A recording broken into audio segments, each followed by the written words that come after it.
Hello everyone, welcome back to another remote sensing lecture video. And in this lecture video I want to go through two examples that sort of outline decision making in terms of what type of digital elevation model you want for a given task. Now the questions are going to hopefully be pretty straightforward, but what I want to do is I want to make sure we think through why we're picking and using the data that we're picking. So let's talk about this first example. You wanted to measure the height of the Statue of Liberty. Now obviously there are probably easier ways to do this than with remote sensing, but let's just say for the sake of argument you wanted to confirm a measurement using remote sensing. What data set would you want to use and why? So when I say which DEM, right, so the first thing I want to do is I want to highlight, which DEM, right? So our DEMs are digital surface or DSM, digital terrain or DTM, and digital height or DHM. Right? This is just recapping the terms that we've talked about before. And so the idea is which one of these would be most useful for us if the goal was to measure the height of the Statue of Liberty. Right? So this one's actually pretty straightforward, but I want you to go ahead and I want you to pause the video, ponder it for just a second, think again, based on what we're trying to do and what our options are, which one you would choose, and then come up with in the back of your mind, why you would or how you would justify that choice.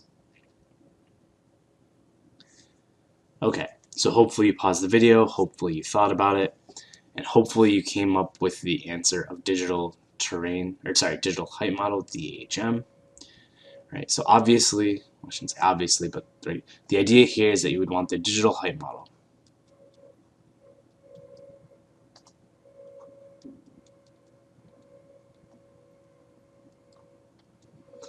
Right, and the reason we want the digital height model is because we're trying to measure the height of the Statue of Liberty.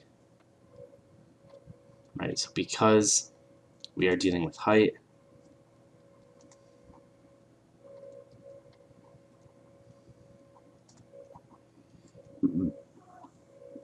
right, because we're dealing with height, we want the height model.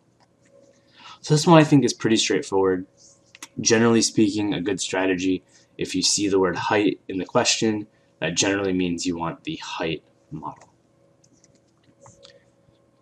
Okay, so let's go ahead and look at another example that might not be quite as straightforward.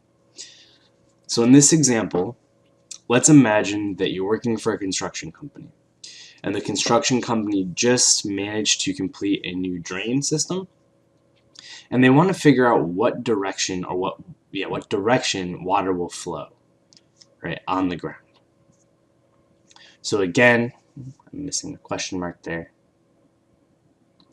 Right, but again, we're asking which DEM.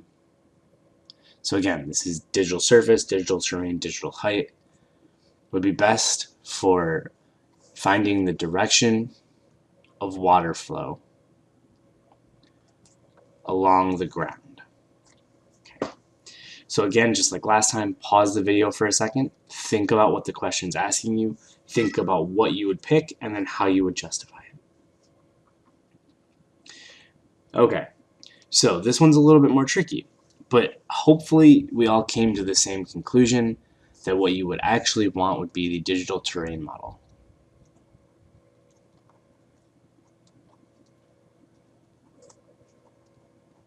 Right, or the DTM. Now, this might not have been as apparent as the height model was, but you have to think about something. All right, we're talking about water flowing along the ground.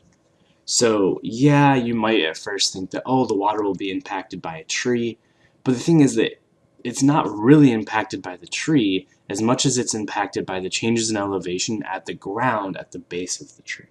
So the actual tree or actual buildings, right, they affect the flow of water, but not as much as just the topography of the actual terrain does. So in this case, right, because we're talking about water flowing along the ground, right, generally we would want a digital terrain model because we want to know how the water will flow along the ground because we are concerned with ground flow.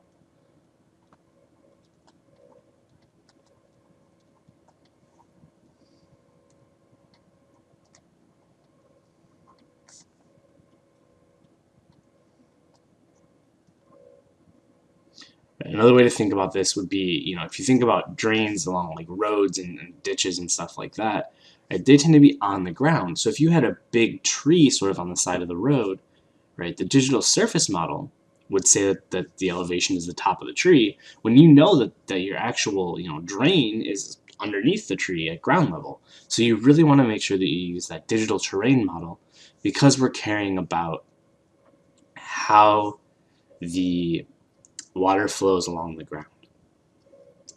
So hopefully that all makes sense. And if you have any questions, as always, please reach out. Thank you.